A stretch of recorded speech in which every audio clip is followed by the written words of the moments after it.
Hi, my name is Jamie Johnson. I'm a DUI attorney with offices in Woodbridge and Gainesville, Virginia.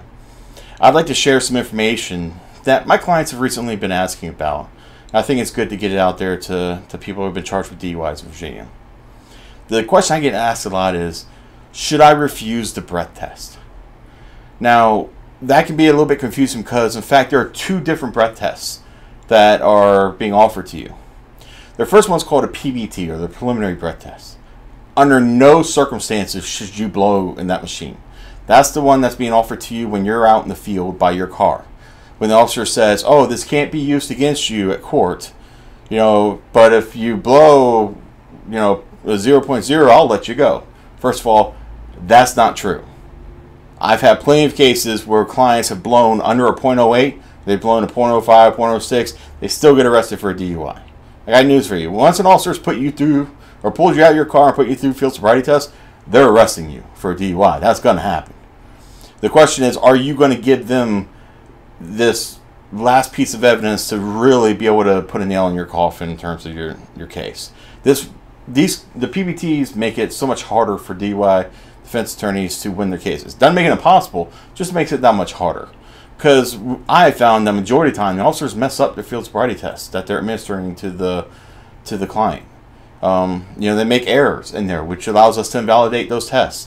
However, when the officer is able to say, well, the defendant blew into the PBT, and based upon the reading of that PBT, Your Honor, I made the decision to place him under arrest.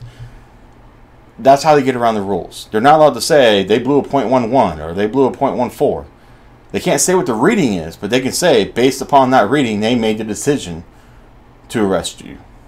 And that's allowed to go forward. Now, of course, your defense attorney should object to that, but usually the judges allow that to come in. So you should never, ever blow in a PBT out by the field.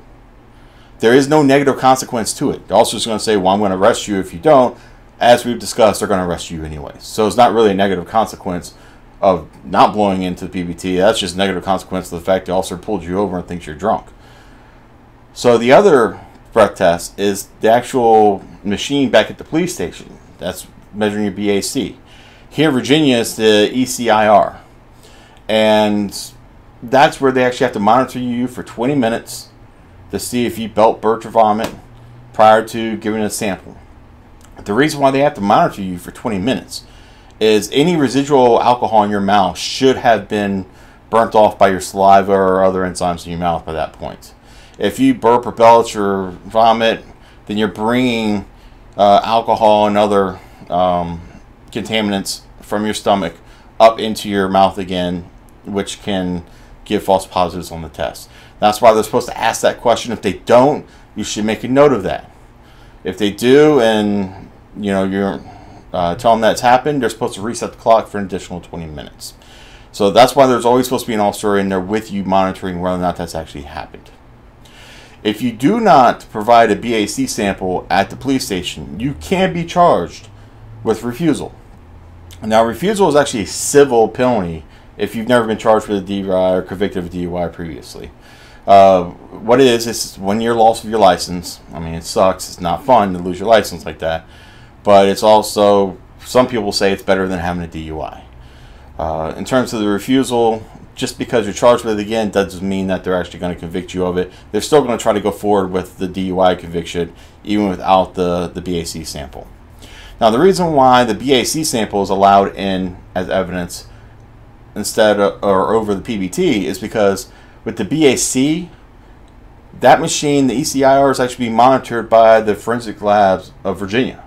They maintain it, they keep it up to date, they make sure they're acting properly.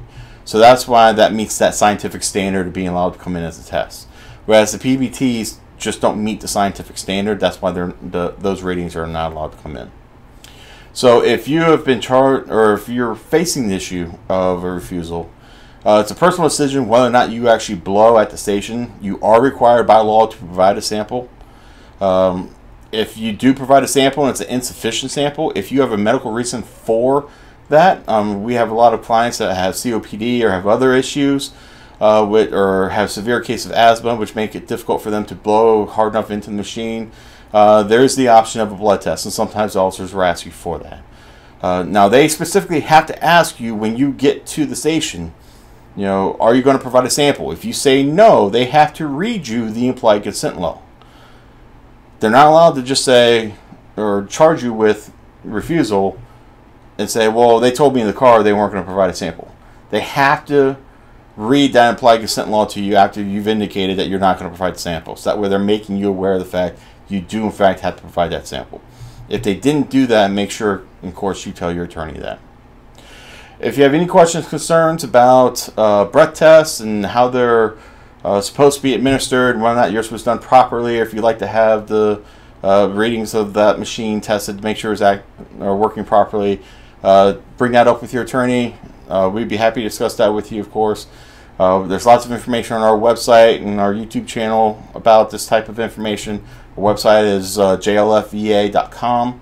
And, of course, we have the How to Select a DUI Attorney and the DUI Defense Blueprint books available there for free. All you have to do is just contact us or put an email address. We'll send out a PDF to you, or if you want an actual hard copy of it, we'll be happy to mail one to you for free. Just contact our office. Wish you good luck.